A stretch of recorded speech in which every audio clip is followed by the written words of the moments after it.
Yo, what is good, YouTubes? It's your boy Ray, and this is the Everyday City Carry. And tonight I have got a special guest, Mr. Crazy Sharp himself, Mike Emler. What's up? Nothing much. Just turning off notifications on my computer here so that so that we don't get interrupted. Dude, thank you for doing this, man. I know, you know what's crazy is I could have scheduled you sooner. I didn't know that I had 2 slots in March, but the problem was we were talking about this off air. The reason why I left StreamYard is because my internet was fucked up, right? And I thought it was StreamYard. I was up late one night, like chatting with the tech, like, yo, it just doesn't work, blah blah blah. I'm paying $50 a month, like, what's going on? And it was just messed up. My internet connection should have been fine, but actually it wasn't. You know, my upload speed was like 7 Mbps or something, which is like really low. So for the next 2 weeks, it was just Kelly and I scrambling to like buy a new router that was like $270, and that didn't fix it. Then I get on the phone with Optimum. I had to take off work 2 days, separate occasions, to like have a tech come. Everything still, everything was fine 1 week, then fucked up again the next week. Finally, we got Verizon Fios, baby. And you were the first guest, actually, on this Streamlabs Melon thing. I actually had kind of the same thing at our old house. I had one entire section of the house was a dead zone. So San Diego Gas and Electric put in these smart, what are they called? Smart meters. And like the whole house, perfect, beautiful, strong internet. You'd walk out to the kitchen where I filmed my videos, and I couldn't do live feeds because the smart meter had a signal that put off all the time. And like you would walk in, it turned the kitchen into a dead zone. I'm like, what in the fuck is going on? So I don't have that issue here. Yeah. Internet problems just suck, man, for a content creator. It's like the worst thing. This is the first time since living in this apartment that it went down for that long. Yeah. And it really I didn't know how therapeutic these live shows were. You know what I mean? Oh, and why do you think I do 3 of them a week? Well, we do 3 shows a week, but we only do 1 live. I think what's going to end up happening is I've got this cool thing going with Urban EDC Supply recently where they want me to do Twitch shows for them. So I think like Tuesday, I'm going to dedicate a live just to them. You know what I mean? Yeah. And I think that's going to be pretty dope because, Urban EDC Supply, I've never been able to afford them. But, just like since a couple of months ago, they were like, hey, man, we love your crazy stuff. Yeah. I wonder how they feel about all the boob content I've been making, though, on Instagram. You know what? I saw that and I was like, you know what? I can't get upset. I like boobs. No, so here's the thing, right? Here's the thing, okay? With the boob content stuff, I checked my Instagram last week when I first started doing it. My views were up by 140%. Wow. Yeah.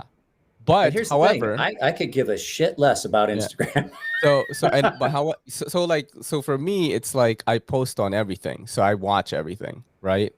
And then on Instagram, it's at 140%, but my sub count was going low. I've actually lost like maybe 30 subs, and I'm like, oh, I know what it is. All the dudes that are married are scared that their wives are gonna be like, who the fuck is this bitch? You know what I mean? Actually, I had a picture that I sent a friend of mine. I got him in some, gosh darn it. See, this is what happens sometimes with green screen. But I got him in some trouble because I sent him a picture of this chick. And I mean, she was just really attractive chick. And I didn't know he had some problems with like some chick had been sending him pictures and he got in trouble. No. So I sent him a picture of this hot chick. And then right after it was like somebody had made a screw, like a bolt out of wood, and it was 100% wood screw. And I sent that right after, and his wife went off the rails. And she's like, well, who is that that's sending you that? She's like, it's Mike. And she's like, I don't believe you. She literally took his phone and called me. He's like, who is this? And I was like, it's Mike. And she's like, why did you send him a picture of that chick? Funny. And I was like, because the punchline of a joke, like the next one was like 100% wood screw. It was a wood screw. It's funny. And I was like, it was funny. And she's like, don't send him that shit again. And I was like, good God, man, you need to find a better relationship to get into, or. Yeah, that's the thing, man. It's like I feel really fortunate that I don't run into those problems. I mean, in the past, in other relationships, I definitely have. But with Kelly, like, you know, if you hear my cat like meowing in the background, he's just waiting for Kelly to come home. So he's just okay. going crazy. My wife has taken laundry out of the washing Okay. in the back in part the of the library. In the back part of the library. Quiet, bro. Yeah, we gotta be quiet. But yeah, you know, it's crazy when I hear those stories, and you know, I just don't deal with that anymore. Like, if anything, if there's a hot girl like walking in the street while Kelly and I are vlogging on our day off, like she'll be like, "Yo, that girl is, yo, look, check that out."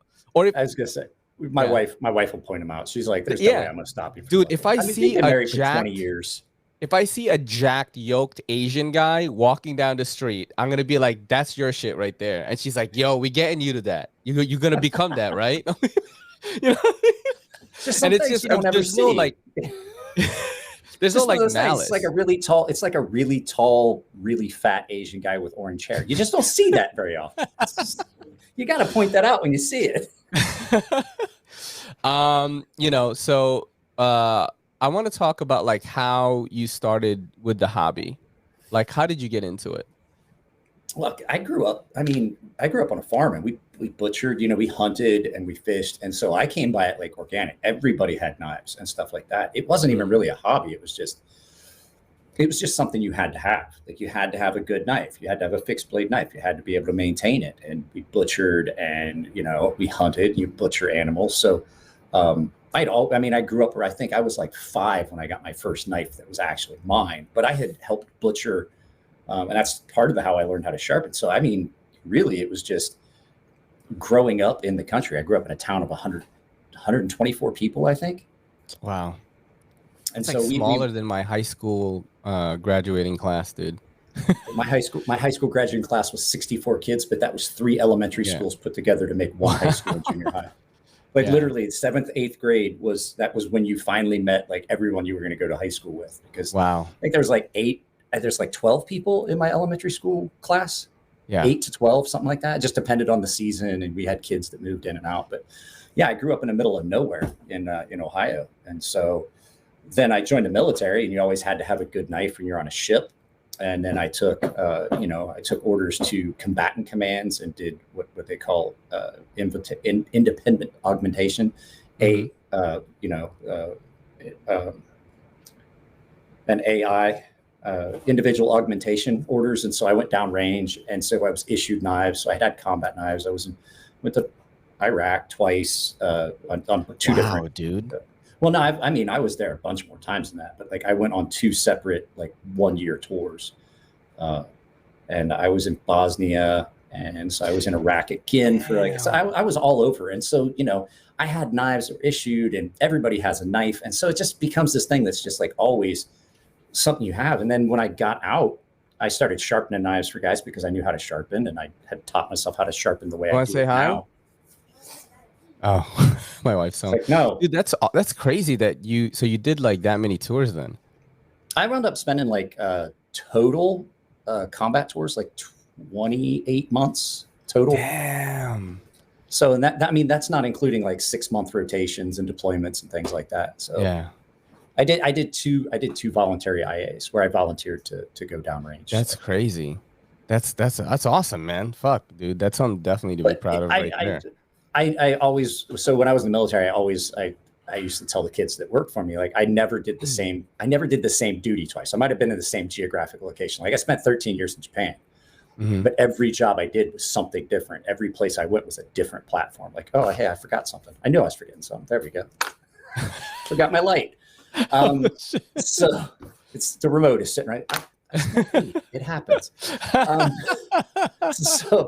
So like I may have been in the same place and geographically, but I never did the same job twice. I wound up with so many different job qualification and skill sets that I picked up throughout my time in the military, because I always would tell kids that work for me, a comfort zone is a place where nothing grows. You should always be challenging yourself to go forward.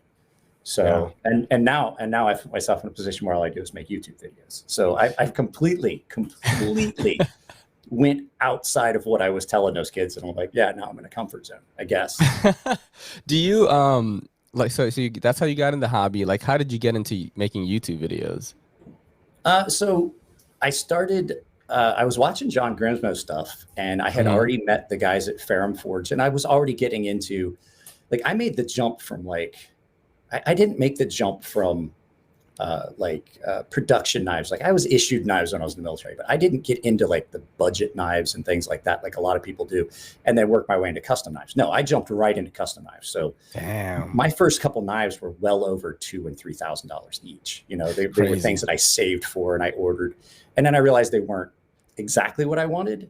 And then I realized that there's just not a lot of places to find the things that I wanted to know about knives. Like, there's not a lot of brick and mortar stores out here in San Diego. And so when I would get a knife, after I realized that some of the good production knives were out there, and I had made friends with the boys at Ferrum Forge, and I was getting knives in from friends, I was like, I should do videos about this so I can point out the things about these knives that I see. Like Emerson's. I don't like Emerson's. Emerson's have this big name, but no one really talks about the down parts of Emerson. They're cheaply assembled. They really aren't very finished, and you're paying a lot for it. And it's not that the steel they're in is an inferior steel. And I'm like, no one's talking about this. Yeah. So let me make a video. And so I started making videos, and then I realized I enjoyed it and it was therapeutic. And I started on live feeds, and I got to know people on Instagram and knowing them by name. And it just kind of grew from that. And it, you know, there's been times I remember the first time I should stop making videos. I just hated making videos for a little bit, but I got back into it. How come? I don't know. It just seemed like I was doing so much, and there was so much negativity. Like, we had someone that was threatening my daughter during my live feeds. What? And there was just there was some bad shit that was going on at one point during my YouTube stuff. And like, literally I had to, like, I have an open police case. Like, this person is now, like, if they're not still in jail for what they did, they're low-jacked. Like, they low-jacked him. Like, they know where he's at. He's at Starbucks right now getting a coffee. That's so crazy. Because and why was he like mad upset? Because you were like dissing. He said, okay, this is why, like, this is the thing. Like, I have already experienced like the bad shit that can happen on the internet to like the big YouTube guys talk about. I did a video about a knife that this guy loved, and he really took offense. It was you remember that Les George, the little short Les George CT, the little chode. 0900? I don't remember what it was. It was the 0900. It's short and stubby. And I said, look at this chode. CT. Yeah, I was like, look at this chode of a knife. And this guy just went ape shit in the comments. And then the next thing you know, I'm getting like threats. He was sending me pictures of my house. He was sending things he was sending me emails. He's like, oh, it's obvious you're an angry person. I'm going to have the police come and check on your daughter. I'm like, what the fuck is this guy's problem?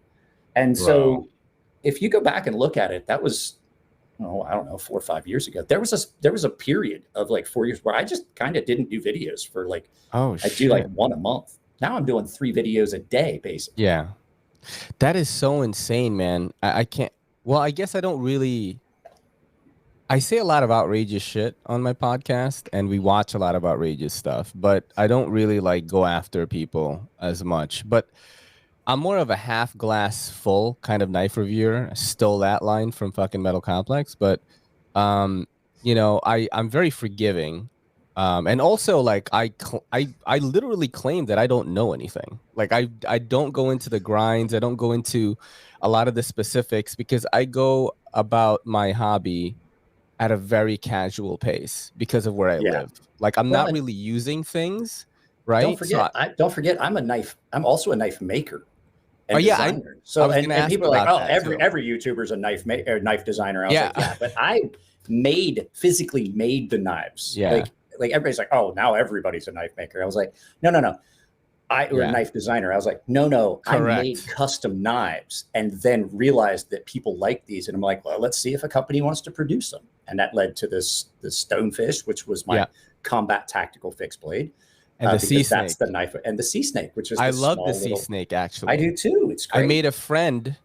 This video was brought to you by Asia the Amazing Outdoors. Located in Woodridge, New York, you can enjoy the amazing outdoors in the Catskills. There's camping, ATV rentals, ATV riding lessons, guided ATV tours, and much more. Give them a follow on Instagram and shoot them a DM for inquiry. Or you can email them at asianewyork@gmail.com. From selling that sea snake, because someone on Instagram who has a lot of similarities, you know, in the way they live their lives with me, like they were a DJ, but then they love like nature, and he goes hunting, and I'm so fucking jealous. And this is this dude from the hood to the woods on Instagram. Yo, he's fucking awesome. Oh, I'm gonna have and to, okay, just that channel name. Dude, I'm gonna have to like on Instagram, from the hood to the woods, and he was like, yo, can I buy that sea snake from you? And I was like, I don't really want to sell it because, you know, Artisan gave it to me, and like I kind of like try to keep. But then I was like, you know what? I'm not using it, and like, let me just. I put like I took a couple of bucks off it, of course. I didn't want and just pay for the shipping and all that.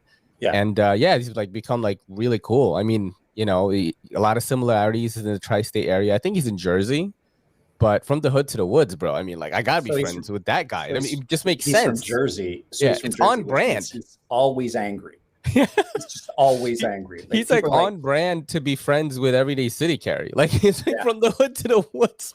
That's awesome. So that knife, I really like that. I was like, I didn't know who you were at the time, but I remember I did a podcast with Russell from Artisan, and he was like telling me about you, and he was like, yo, he's this guy, he's mad knowledgeable, and like he's really into the hobby and stuff, and he makes knives too.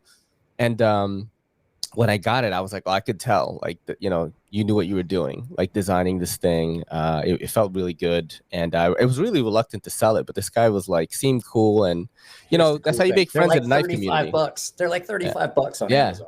Yeah, but that's what I'm saying. It's like that's how you make friends in the knife community. You know what I mean? You trade knives, you sell knives to each other. And this dude is just like really funny. He'll send me like videos of him DJing at a wedding and shit. Well, I mean, there was, I mean, that was the big push. The reason I did it was, like I said,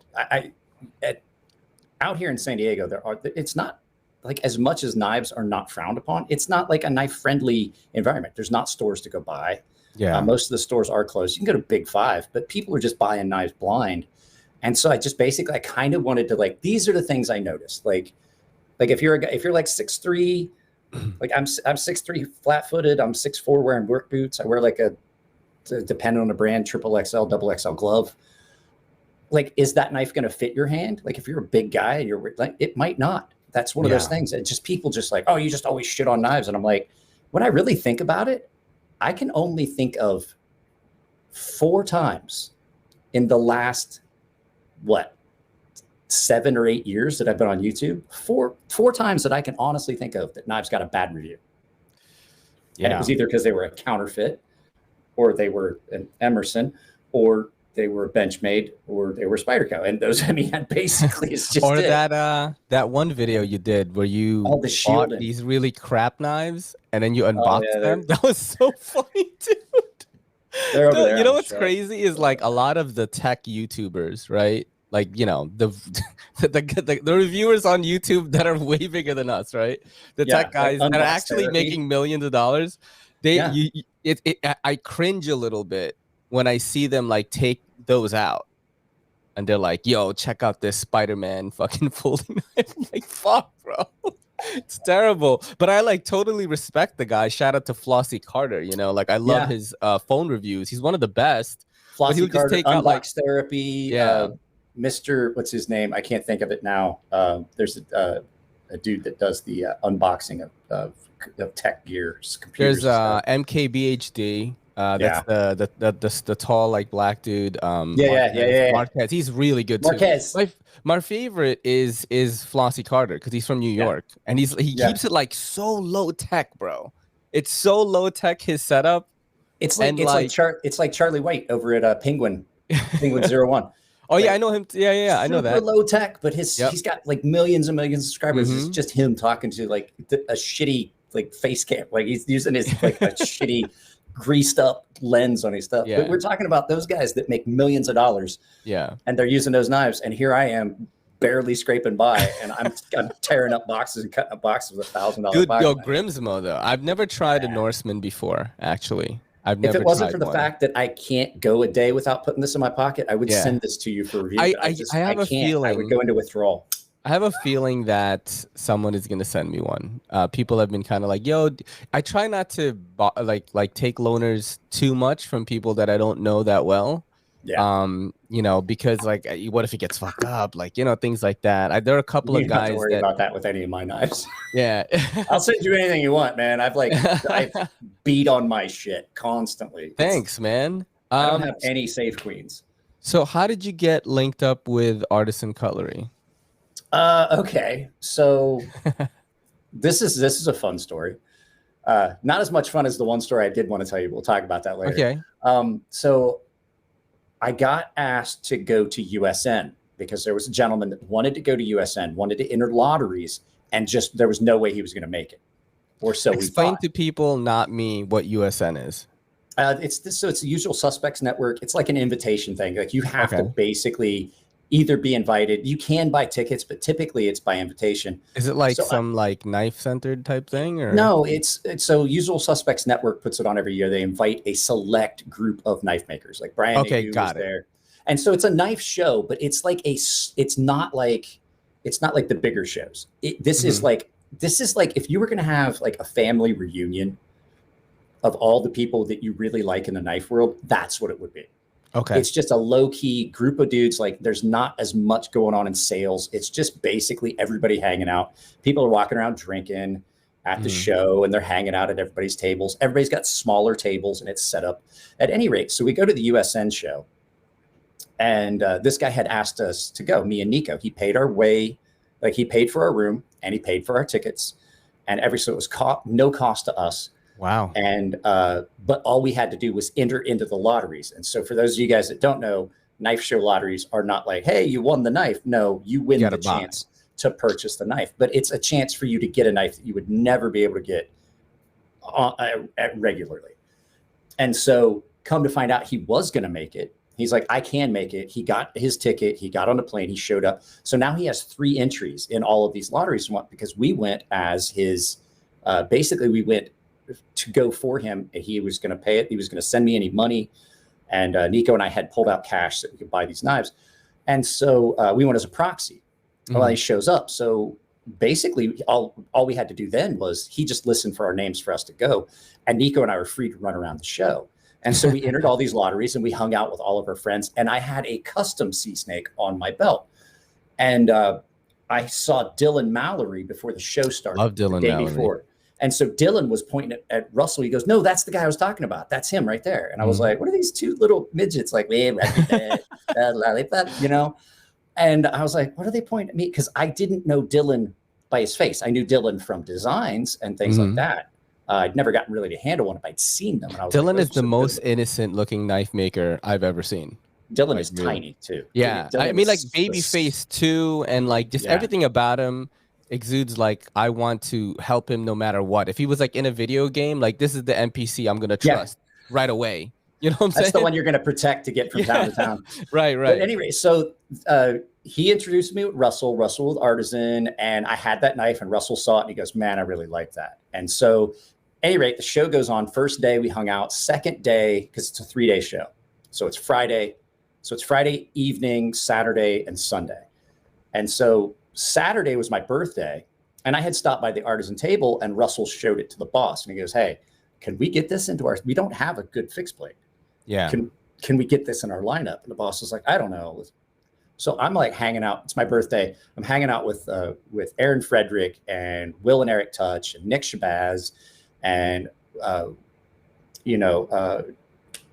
Tim Reeve over at Chris Lee Knives and his mom and Matt over there and a bunch of guys that I know and David's son over at the Wii table. And so I'm like, I can't have a birthday party because Nico's a Jehovah's Witness, so he can't celebrate. I was like, I just want to have I just want to have dinner on my birthday. It's not a party, no gifts, no one's paying anybody stuff. And I was like, let's go. I just want to go to the buffet and eat all you can and drink all I want. So I got the all you can drink pass. Awesome. And so we sat down there. It was me and Will and Eric Touch and Nick Shabazz and Aaron Frederick and Nico. And we sat down there and we hung out, and I took full advantage of that all you can drink pass. You I'm got like, really it's my drunk. birthday. I'm in Vegas. I'm not going Oh, anywhere. it's in I'm just going to go Vegas. back. That Yeah, I it's in would have done the Vegas. same thing. And I'm like, I'm going back up to my room. I'm just going to go to sleep. And I drank until they told me, I was like, you have to go. And I was like, but I haven't drank all I can drink yet. And she's like, sir, I don't think that's going to happen. Yeah. She's like, you drink a lot. I was like, oh, big guy. Yeah. And she was like, if I give you 2 beers that you can drink on your way out of the buffet, will you leave? And I was like, yeah, I guess. And so I was like, all right, I don't want to go to the Cove. I don't want to get too drunk. I don't want to have a hangover for Sunday on the show. And that's when my phone rang. And it was Russell. And he goes, hey, the boss wants to see you. And he wants to talk about that night. Shit. And I was like, where are you guys at? It's like, we're drinking in the Cove. And I'm like, fuck. So I get up to the Cove. Man. I sit down. I'm talking with David from Artisan Cutlery, the owner of Artisan, who is an American citizen. It's an American company. It just happens to, like, CGRB and Artisan are like, they're like best friends, but Artisan is an American company. CGRB is a Chinese company. They just have their stuff made in the same production. Right. And so he's like, yeah, we want to do it. That. Like, that's interesting. Yeah. So they're like, we want to do it. We'll get it all figured out. Can you send us the designs? I'm okay. And then my buddy Nathan at Rat Bastard had then told everyone, because he knew it was my birthday. And that's why I didn't want to go to the Cove. And that's when I see Jason McCoy from Microtech, Ramon Chavez, who I know is a friend of mine, TJ, Tony Marfione Jr. from Heretic Knives.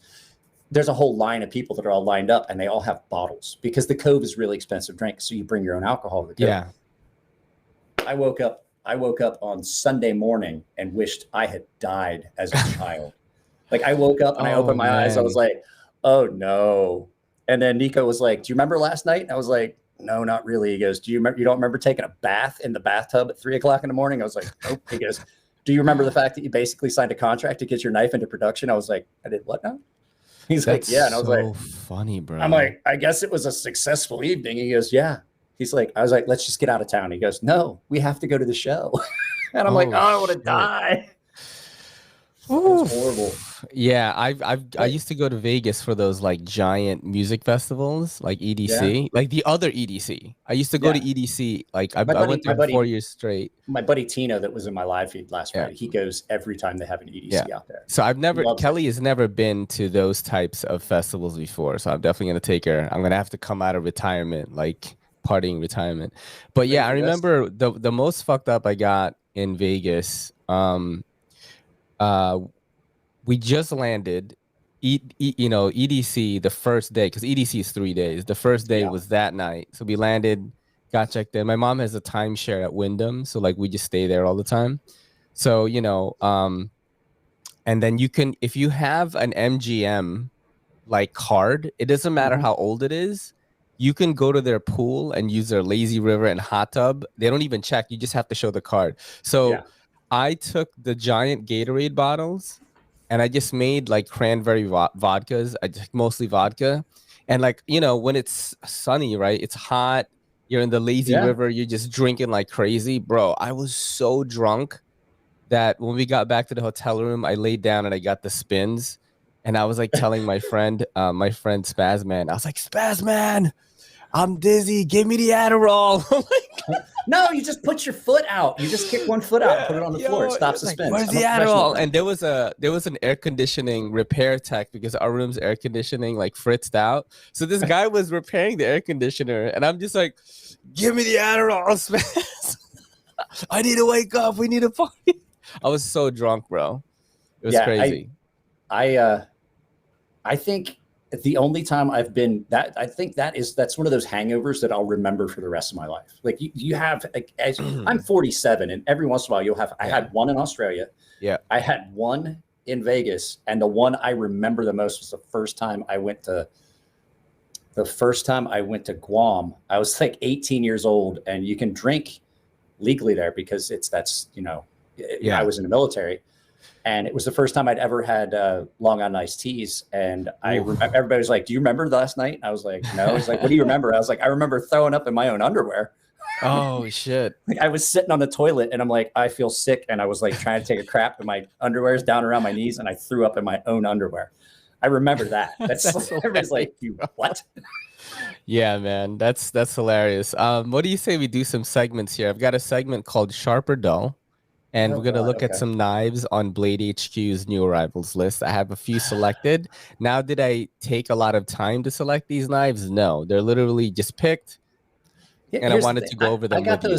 I got those knives from Cutlery Corner Network, and I think that now my view of what a bad knife has been arranged in a different fashion, because that Okay. M-Tech is so much better. Like, it's an actual knife compared to the shit that I got from Frost Cutlery. Wow, that is insane. Yeah, so we're gonna look at these right now. Let's see if I can actually look at this.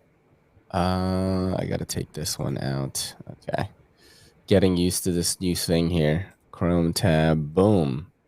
I was So gonna say, you were talking about this is the Corey Showman snout liner lock knife, crocodile skin, 2.5-inch Damascus, $690. You're, definitely they more put the decimal point in the wrong place on that one, I think. Did they? Yeah, that's like that should be Should like be $69. Bro, look at that. That is fucking hideous. I'm sorry, I don't know how much cursing you allow. I don't. No, I curse all the time, bro. Oh, okay, cool. Yeah, that's. I've been cursing the whole time. Is there an edge? Is that like an edge? I don't down, know. like, It looks pretty bad though. That is right. Like, okay, like I don't want to just because I know that my it's first a custom. I mean, this is custom price, right? Or no? Like, yeah, that's about $690. Like, if I'm doing a custom heat treat and exotic handles, that's about what I charge when I make a knife, like hand ground, custom heat treat. Let's zoom into the crocodile, bro. The alligator. That is crocodile. It's terrible. Okay, is that intentionally like that, or is that like I got a Dremel and I got too thin and it's just kind of frayed? I don't want to look at that anymore. That's just bad. So we're going dull on this, right? That's dull on the crocodile. And here's the thing: I don't want to disparage somebody's work, because I do know that like knife makers take pride in their stuff, but like that to me, I'm sure that there's people out there that love it. That's just hideous, in my opinion. Yeah, I look at this. Bro, what is going on? It's crocodile Damascus, man. You know what I'm saying? Yeah, it's gonna be a nightmare to sharpen. Probably too much nickel. It's not gonna want to hold an edge real well. All right. I'm gonna tell you right now, I'm really not a fan of Damascus steel. Me too. I like the Damasteel type, like the powdered metallurgy Damascus. That's great. Yes. But like, as a professional sharpener, that is going to be something where I'm going to be able to feel the hard and soft parts of that steel as it goes down the edge, and that means that edge isn't going to last. Parts of it are softer and harder than others, and it's just not going to. It's going to look like a wood saw in like 2 months. So we're definitely going both dull on that one, right? That's dull. Yeah, okay. Definitely. So this is the next one right here. This is the Bastinelli Creations Mako liner lock. This is like I love the Mako. The Mako. That is $200. Yep. We're looking at D2 on this one. So man, this is like $200. Is there a reason why this is so expensive? It's polymer handles, D2. I mean, I don't like D2. It's Italy. Yeah, it's D2, bro. It's good knife. It's a really good knife. That's the knife I saw a guy stick in his. That's the knife I saw a guy stick in the back of his hand at Cali Custom Show here a few years ago. Oh shit! Yeah, he cut the fuck out of himself. It's just a really polymer well-designed scales, knife. bro. Yeah, I know, but like the price, no, the price. I'm like, I'm iffy on the price, but still, like I know Bastion, and I know his level of scrutiny, so I guarantee that that's probably the best polymer scales and D2 blade you're going to get. It's just a good all-around knife. He's that dude that's always doing the knife tag stuff. Yeah, right? he's French dude. Dude. I love that dude. I love that crazy. Yeah. I watched him the first time I learned about him. I was watching Funker Tactical, and he was like doing some knife opening stuff, and I was like, oh shit. Funker Tactical. That's a channel I forgot. Yeah. I got to resubscribe. YouTube apparently unsubscribed me from that. Funker Tactical, bro. That Filipino dude like filming. Yeah. No, awesome. Bastion's knives are great. They're really well designed. I have a fixed blade that was a collaboration with him and Acheron. So it was a French designer, French company, made in Italy. And I'm like, can't get French designer in Florida, French company in France, Italian made. It's a great little fixed blade though. I'll grab it. Cool. To show it to you. Going sharp on this. I'm assuming. Yeah, I love that knife. It is a very good knife. And the thing is, the way you can open it, multiple openings. Yeah, and then you've got the ring on the back. It's really, really good. It is a very good knife. Awesome. I'm gonna take your word for it, man. You definitely educated me on that one. He has a trainer for that as well now, that you can train it so you don't play around with it, stick it in your hand like I saw that. He got himself good. It was bad. This next one is the Piranha Mini Predator. It's that an auto? It's an auto. It's $180. So let's take a look at some of the pictures real quick, right? There's a Piranha on the scale here. Mm-hmm. There's a Piranha on most of their knives somewhere. And it's an auto. It's like the partially serrated type of blade right there. You're looking at CPM S30V, aluminum scales, of course, 2.40 ounces. It's made in the USA though. But in terms of aesthetics for me, I'm gonna go with dull on it. Go back to. Can you go back one more? No. That way. Okay, so here's my thing. No, you had it. Go back one more. There. Yep. You see all that jimping on those finger toils? Yeah. That's going to be hot as shit in your hand. Yes. To cut anything. But I have handled some of the Piranha autos. Yeah. And they've got snap. They're really good. They're really good mid-range knives. What's the price on this one? $179? $180. I mean, if it wasn't for the jimping and stuff, like I'd be down for that, but like I'm just looking at it from just the fact that is going to be hot as shit in your hands. Like there is no spot on that's not going to be a hot spot. You know what I'm saying? Like yeah. Especially it's like heavy. There. It's like heavy jimping on the inside of a lock bar. I'm not a fan. Yeah, of that. Yeah. I'm gonna go dull on it, man. Yeah, I'm just that one. Like some of their other knives are actually really nice. I feel like I chose really bad stuff. I don't think I did, but I think maybe I did because oh my God. There's just so much bad out there. No, this might be good though, right? I mean, Spyderco serrations are good. I don't like serrated knives to begin with. Like everyone, Spyderco serrations are pretty good though. Usually, they are. I don't like serrated knives, but you know, I had a persistence, I guess. I mean, didn't everyone have one of these budget guys? No, I've never had one of those. The blade to handle ratio is bad. I have the only ATR 13 MOV. You don't want that?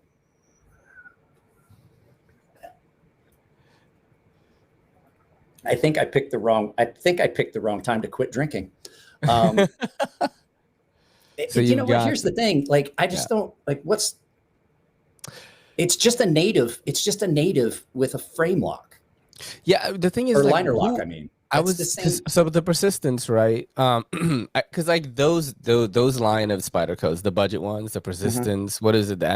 What's the other ones? Like the ambition or whatever. I don't know. I was so burned out by the time I made it through their catalog when I did that live feed. I'm like, God, just how many bad, ugly knives can I look at in one night? Like, who asked for this serrated version of this, though? You know what I mean? No one. Yeah. you know, but here's the thing, right? Like, in the beginning of my knife journey and shit, like, I bought a lot of the budget Spydercos because I, knew that Spyderco was a big company. And to me, someone who went from MTEX and shit like that to these budget Spydercos and CRKTs. I mean, that's still a big step up. Like from it is. Yeah. They were like the first to show me like, oh shit, there's better stuff out there. I shouldn't just keep paying $10. You know what I mean? Spyderco also did the same for me. Like I'd had some Spydercos, after I'd gotten done with like custom knives, I got some Spydercos, like Spyderco Endura, and Spyderco Police, and the Matriarch 2 are like three of my favorite knives. But they're basically all the same handle. Like the Police is just a larger Endura. The Endura is a great knife for someone with hands my size. And then Matriarch 2, which is a really good self-defense tool. And it's all serrated. That's the only serrated knife I own, is the Matriarch 2. That's that it looks like the Spyderco Civilian, but it's like a smaller version. Yeah. So we're going to go dull. Yeah, well, because I mean, I get it. It's a $50 knife, but still, it's 8CR. It's 8CR. It's fully serrated. Like at this point, like no one really needs a serrated blade. There are some times a serrated blade is really good. If you're in a military or if you're on a boat, like cutting the line and stuff, they come in handy. But like for cutting a day-to-day seat belt or some shit, or like but I mean, if you've got a good sharp knife, you're going to be every bit as effective cutting a seat belt. But like cutting nylon line, that actually would be good for cutting nylon line or those polymer lines. There you go. Maybe like, there's some people watching that's like, yo, I be cutting polymer line all the time.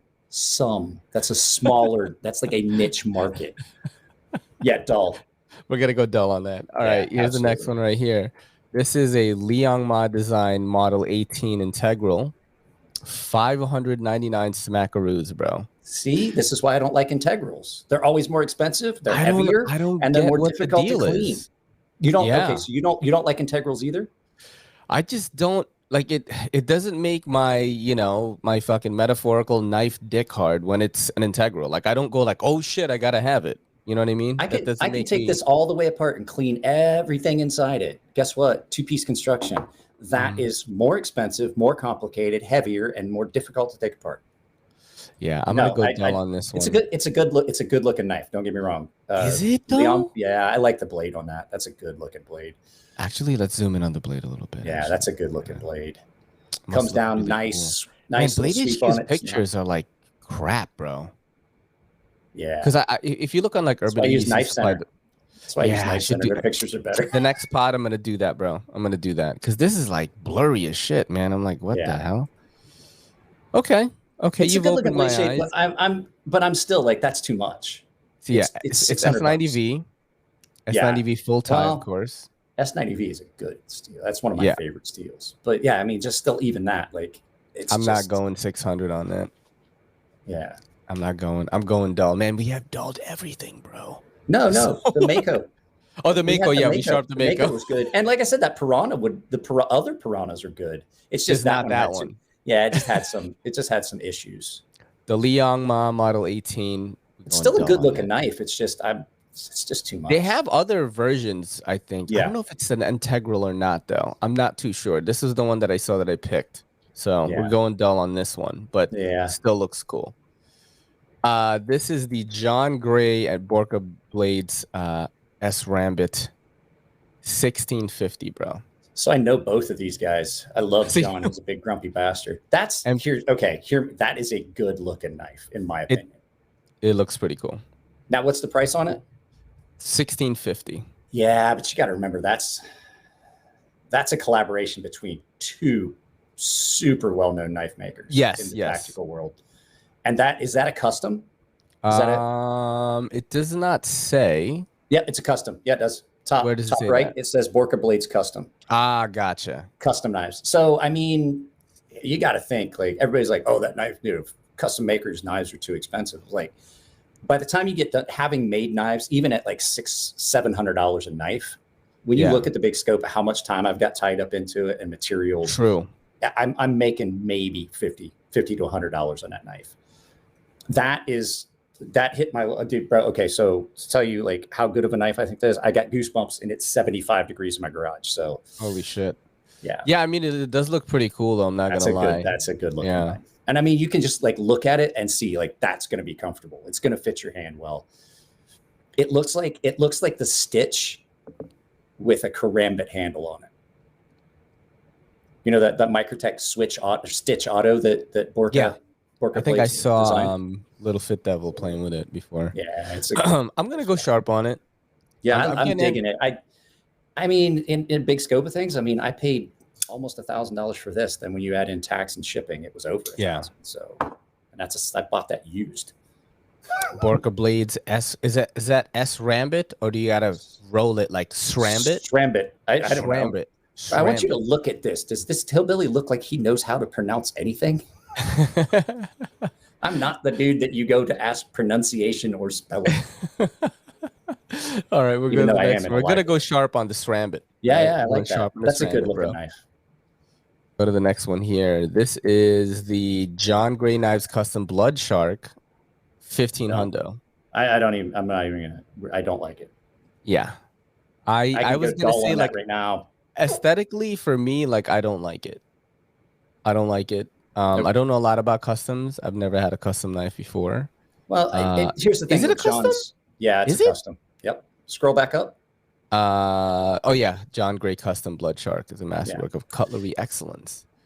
Here's the thing about John. Like either John's designs are either I love them or I like that. Looks like it's horrible. But the thing is, him and Tracker Dan got together on that, and I don't understand Tracker Dan's knives or why they cost so much. I mean, everybody's knives have a market, not at all. Yeah, see, it's modeled after the Tracker Dan custom blood shark. Mm-hmm. Yeah. And they go for $2,000 and $3,000.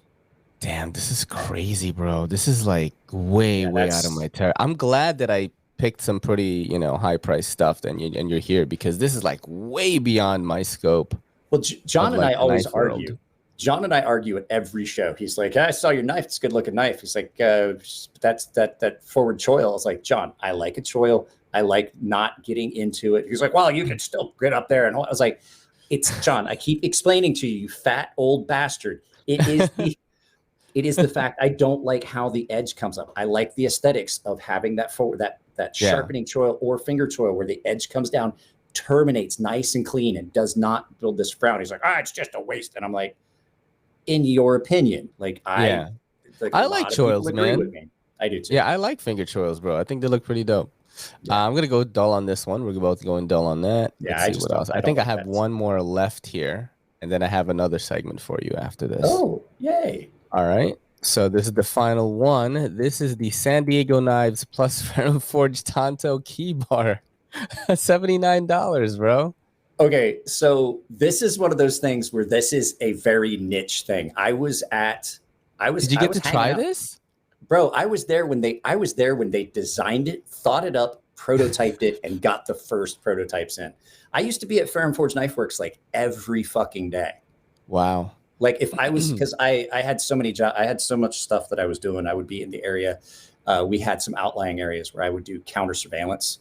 And if I was up there, I'd be up there. I would just come and I would hang out at the shop with Elliot until traffic died down. Then I would come home. And so, yeah, I've seen these. They are pretty cool. But what you're not seeing is that goes inside a key bar. That is an element of a key bar. So so if you were to look up key bar and see them, the key bar actually is a thing where you lock your keys in. Yeah, I have one. You can put that inside your key bar. It's like an extension or an addition to your key bar. And so instead of just having like a knife, like a regular, because they sell knives like that go in key bars where it's like a slip joint. Yeah, that's a flipper. Yep. That's crazy. Okay. Does it still run on IKBS? Let's see. It says, I saw that it says it's running on washers. That's what it says. Okay. So the first iteration was on IKBS, but the problem was when you would take it apart to try and get it in your key bar. Yeah. The IKBS bearings would fall out. You're like, oh shit. They're everywhere. Get a magnet. No, they're ceramic. Fuck. That's hilarious. Pretty cool though. Because I have a key bar, so I kind of get like, oh, that'd be kind of dope to just have that. Kind of a niche little thing. So San Diego Knives actually is Andy at insane. Nowpack. You're right. Like this. So I know Andy at Nowpack. Andy wanted to have some of these to add in. Key Bar Mike, the guy that owns Key Bar, had Elliot made some, and then San Diego Knives and Ferrum Forged Knife Works, because we're all here in San Diego. So that's Nowpack. Andy over at Nowpack Group. Andy owns San Diego Knives, and this was his thing. He wanted to start doing some of them so he could sell them on his website and on here. So this is their collaboration. I'm going sharp on this, bro. Yeah, it's pretty fucking cool. And they're nice. They're a nice little. I'm not gonna lie. I carried one of the originals, which was the Drop Point. Yeah. Just by itself as like a traditional pocket folder that was a flipper. I was like, that's like a traditional, because it's the same size. I was like, that's like a traditional knife, but it's a flipper. That's awesome, man. Going sharp on it, bro. Yeah, they're sharp on this. I have another segment here. Okay, so this segment is called Versus until I find a better name for it. Basically, I give you a scenario and you got to choose the one that is for you. All right. Okay. So you have to choose one of these companies and you're going to carry only these knives for the rest of your life. Okay. Forever. All right. I'm going to hate this. I can tell. You probably will. So I have a couple of knife companies' Instagrams on here. I'm trying to just zoom in so you can see it. Let me see if that's a good view there. Well, I see Riat. Yeah. So Riat is one, right? Okay. Yeah. Riat. Pretty good. I mean, you know, Riat's got some good stuff. Best Tech. Okay. All right. Artisan Cutlery or Kaiser?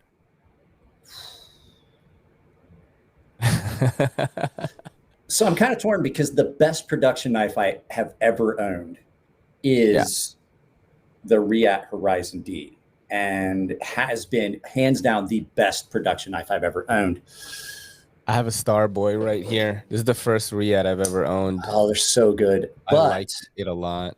Yeah. The fact is, one of my favorite current knives in my collection, and it's not a real expensive knife, is my Artisan Cutlery Sirius that was designed by my friend Ray. I love the Sirius, bro. I have that right here. Ray is a great dude. He's got some of the best designs, and the fact is, I'd have to say it's one of my favorite designs. And the fact is, I can't not have my sea snake. Yeah. So I would have to say Artisan, because if I'm going to only be able to carry one knife, if I can't get another, well, you can only carry one brand basically. That's what I'm saying. Choose Artisan? Well, I'd have to, because I couldn't be without my sea snake. So if it broke, I'd have to replace it, because I love that. I mean, I could always make myself one, but they've got several other knives I really, really like. Artisan, I always think that they produce a lot of sleeper hits. Well, not really sleepers, because Artisan is fucking busy, bro. They be making knives and selling a lot of the CJRB stuff sells a lot. Let's put it this way: they've sold enough of my knives that I have yet to have a quarter where I did not get a royalty check. And it's that's awesome. At a $35 knife, which means I'm making pennies per knife, I'm still getting at least. I can't really say, but I'm making. You don't have to say. I'm making at least $100 every quarter. So that's the whole point of me making that knife, was not to make a bunch of money. Yeah, I mean, I have to say, here's the thing: Best Tech's quality stepping up, but 100%. It's definitely stepping up. It's like Kubi; they definitely stepped up. Riat, however, is a higher price point. I can get quality that's close at cheaper from Artisan. You know what I'm saying? I think it just sounds nice when they say oh, Riat made it, as the OEM or whatever. People kind of feel good inside. That's usually what that name means. I like your choice, man. Really quality knives. I respect the choice for sure. So you going and it's not just because they're making my knife. Yeah. There's several things. I was supposed to put we on here, but then their account got hacked, and I didn't know that. And I learned later after I made this document. Yeah. They haven't had an Instagram for a while. They said use the We Knife fan photos one. I'm like, what? Yeah, it was weird. That was weird. Yeah. Okay, cool. I probably would go. Man, Artisan is a good choice, man. Really, really good. Kaiser has really stepped up their game, but the fact is, if you had put Civivi on there, I probably would have said Civivi, because the Civivi Brazen, the Civivi Riffle, both great knives. I liked a lot of. I know you like the Appalachian Drifter too, bro. Oh man, it's so good. Yeah, I won one in a raffle thing, and I love it. I won this, bro. I won this and a Civivi bow at the same time. And I love them both. All right, so we're gonna go to the next thing here. The next one is you have to choose one of these American makers. You can only carry this brand for the rest of your life. Okay, you got Chris Reeves, good old CRK. This is gonna be the tripod, baby. You got Hinderer. Okay. Right, and then the last one, Strider. That's easy. I love my Sebenza. That's a knife I would never get rid of. I had a Sebenza, sold it, and within a week bought a new Sebenza, because I was just I gotta have that knife. For several reasons. I would have to say the Chris Reeves is a better cutter. You got better ease of maintenance. As much as I like Rick personally, fellow Ohio boy doing good. I'm happy for him. His knives are just too thick, and a lot of them are really uncomfortable in my hand because of the flipper tab. And then what was the last one was Strider knives. Mixed knives are just not something that is functional for me to use. They're great knives, don't get me wrong, but they're just not knives that I like. I love them for a while. Like I had that full custom mixed writer that I picked up at the knife shows that I had. That was a nightmare grind. I paid like $1,500 for it, and I kept it, and it sat in my safe. And it was a great knife. I got it directly from Mick at the show. I won the chance to get it. He was cool enough. Actually, I was number 2 on the lottery, and they found out how much I wanted it. They went and talked to the guy that took first place. It's like, look, you're one of our vendors. Like, this guy really wants a knife. He's like, we'll make you one just almost identical to it. They came back and they're like, he said you can have that knife if you want at table price.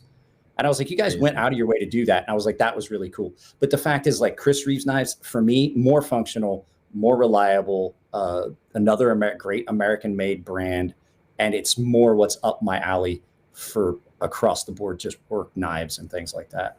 It's funny because, you know, I've gotten to try all 3 now, finally. And holding a I think I had it in Singo the first time.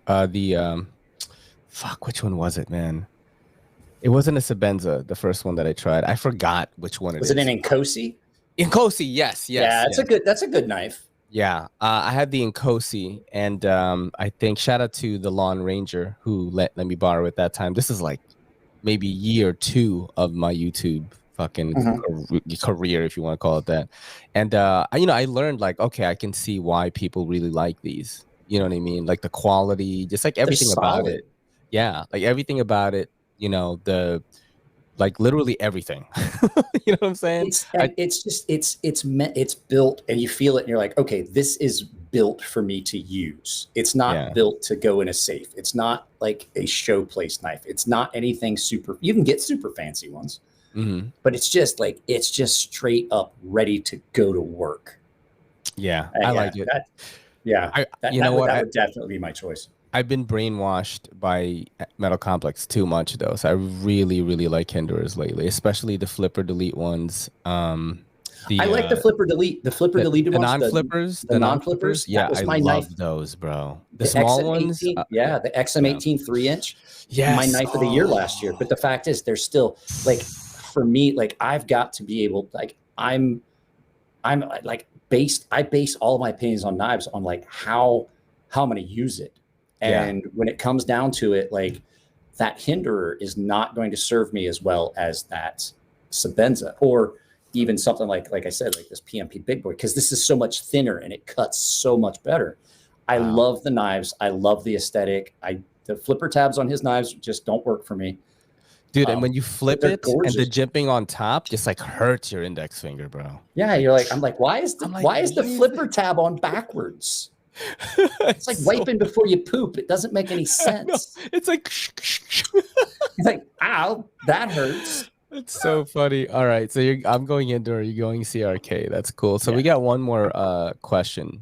All right, this is the final one right here. Okay, this is gonna be a non-knife question. Okay. Oh, non-knife question. All right, so we're gonna go with this. You have to kill one of these beasts, and you have to use the weapon that goes with it. Okay, so you're gonna kill a dragon with a pistol.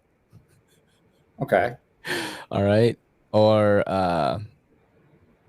kill a grizzly bear with a kukri. Or fight this anime character, Unchained Oliver, with brass knuckles. I'm gonna go with the third because I got a much better shot that way.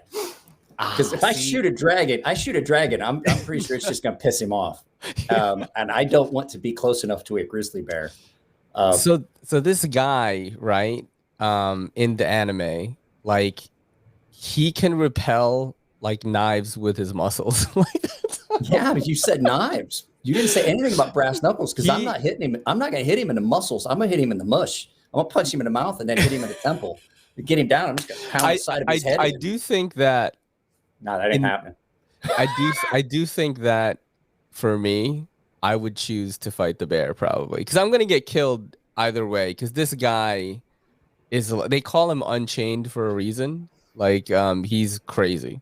But I'm gonna hit him in the dick, and when he falls down, I'm gonna punch him in the temple. And when he goes all the way down, I'm just gonna bash his head until it just turns into. I want to see if red jello.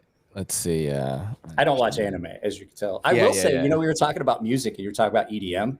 Yeah. I want you to look at this and think Yep. to yourself when I make the statement, I've been to Warped Tour twice. Oh, nice, bro. Nice. Bro, I listen to any kind of music, and I actually You know, enjoy. I like Pierce the Veil, like one of my favorite bands. Yeah. yeah, I mean, I try to like just enjoy music for what it is. If it's good, it's good. I'm not one of those like kind of like snobby type dudes, you know? Even Yeah. if like I go into a shop or something and they have something like playing or some, you know, some like something bumping that I don't even understand the language, and I'm like, oh, I could vibe to that. You know what I mean? Bro, one of my favorite bands is a Japanese band called Yellow Monkey, and it's a great awesome. band. They are awesome. I think I have like 5 or 6 of their albums on CD, and then I have like pretty much everything else they've ever done on. But then again, I lived in Japan for 13 years, so I was. There's this band that reminds me of the Beatles like so much. This band called The Pillows, and it's a Japanese band, and I listened to like this because they sang on this this classic like anime show called Fooly Cooly, and they did the whole soundtrack for it, and it just like was very reminiscent of that, and I just listened to it. I didn't understand what the fuck they were saying, bro. I was just like, all right, you know. There's a Japanese rock band that played Warped Tour twice. What, X, bro? X? No. X Japan? No. X Japan, that's a big. My wife loves X Japan. No, One OK Rock. Ah, okay. Look them up. Those guys are bad. Those motherfuckers, they go out on stage. You're like these little Japanese dudes come out on stage. You're like, yeah, and they start playing. You're like, fuck yeah. Yeah, dude, they fucking go, man. Like they have like literally every type of music over there. Yeah. Dude, thank you so much for doing the show, man. It was very educational for me. I think this is one of the shows where I was like, I usually talk over a guest a lot, but then it's because I have this kind of defense mechanism against dead air. But with you, it's like you are a pro, dude. Like we can do a podcast for a long time, I think. Oh, you know I've done video live feeds, podcasts that went like 3-4 hours. Like somebody's like, bro, it's like Joe Rogan podcast, like a 5-hour thing. There you go, bro. Joe Rogan of EDC, bro. You know what I'm saying? A couple weeks ago, I did the live feed 2 hours and 10 minutes with Swags, and then and then did a 4-hour after show. Wow. I do not have that type of that kind of endurance. I think if people were here in person, that's one thing I want to start doing. Is there's no fucking New York City knife people though. There's no New York City like knife YouTube people that I could be like, come to my crib and then we'll do it because I have a 4 mic setup here. You know what I'm saying? I have 4 headphones, 4 mics, and too bad you're not out in California. Like if you were in driving range, you'd be able to have a lot of us. Like I know, man. I love podcasting. It's like my favorite thing. I don't like the podcast so much as I like the live feeds, but I do the podcast like a question and answer format. Kind of like this. I do the question and answer format, and then I put it on Apple Podcasts. Yeah, I like the video. I like the live format as well. But I think that when you do one-on-one with a guest, you get to really know them, and then like the audience also gets a treat in like watching one of their favorite creators like talk about stuff that maybe they didn't talk about. You know what I mean? Just things like that, man. This is my favorite thing. I have to apologize. So anybody that's watching this, if you happen to meet me at a show, and I told Swags this the same time. Swags was like, I didn't think you liked me. She's like, I thought you fucking hated me. I have PTSD. And so when I'm at a show, I'm like especially in Vegas. I hate Vegas. It trips all my little triggers, but I have PTSD because I was in the military. And like I said, a lot of stuff happens in the military. And so when I'm at a show, I'm in an area where I don't know. I know some people, but the majority of people I don't know. So you're like in fight or flight. It's crowd. Yeah. It just like, that's why people are like, well, every time I've seen Mike at a show, he's drunk. And I was like, yeah, it's how I keep from killing people. Yeah. I totally get that. Like, bro. I gotta do something. So I either smoke weed or I'm drinking or something. And can you smoke weed at shows? No, right? I do. Are you crazy? No, I mean, like, do they let you? It's California, right? I mean, like, sort of. I will say Brian Ty, custom maker. Brian Ty. Yeah. I don't know if you've ever seen his knife. Yeah, of course I've seen him. I've seen him too. He looks like a fantasy character. He looks like he should be in the Grateful Dead. Yeah, exactly. And the way, so like the first time I ever met Brian Ty, he'd say, oh, I saw one of your videos once. And I was like, fuck, like, I'm just like, this is like my first actual knife show that I've been, I'm like, what? He goes, yeah, I watched one of your videos about something. And I was like, I know you. And he's like, and so I was asking him questions about stuff. And he was like, you go out and smoke a joint. I was like, that's awesome. Hell yeah, I do. That's and awesome, so I went outside to smoke a joint. When I came back and I filmed, and I didn't even have a tripod. I'm like holding my phone and it's all shaky and shit. And I filmed like him and I talking. I was high as fuck. It didn't make any sense. And I filmed for like 15 minutes. I get back to the house after the show, like that night, my buddies gave me a ride back because I rode up with them, and I got ready to edit stuff. And I'm looking at my phone. Yeah. I had one really clear picture of Brian's eye. I was holding it was on camera. I took a picture of him and then held my phone for like 20 minutes because I just it must have been really good weed then. Brian Ty has some of the best weed ever. Like I was walking around I walked around the show for the next 2 hours, and Nico, my little buddy, was with me. He's like, you okay? And I'm like, carpet is squishy. And he goes, oh my God, you are so high. Dude, he should have his own cannabis brand and have like, you know, a strain called the Thai Sticker or something like that. He has a Thai Fighter or something. He has a knife called the Thai Fighter. Exactly. Yeah, the Thai Sticker, bro. You know Thai Stick? You know what I mean? Thai Stick. Of course I know Thai Stick. The Thai Sticker, bro. I've been to Thailand. I've been to Thailand one time. Very interesting place, man. I did it for work and stuff. But dude, thank you so much for doing the show, man. It was totally awesome. Everybody follow Mike Emler if you haven't. I'll put the links in the description. Follow him on the IG and on YouTube. This is your boy Ray. Yeah, yo, buy some crazy sharp merch, bro. Buy the sea snake, bro. Buy the Stonefish. Yeah, buy something.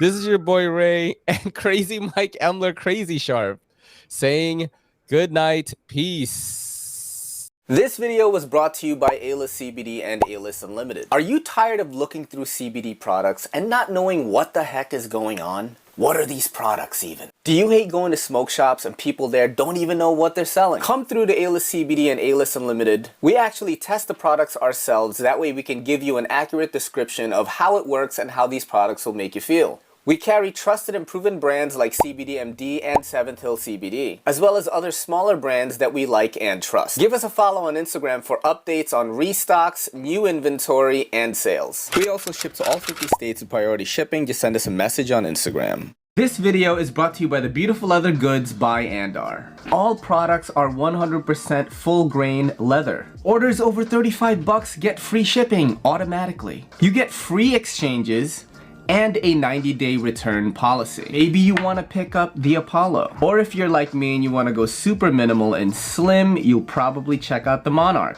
And our wallets have this cool, unique pull tab.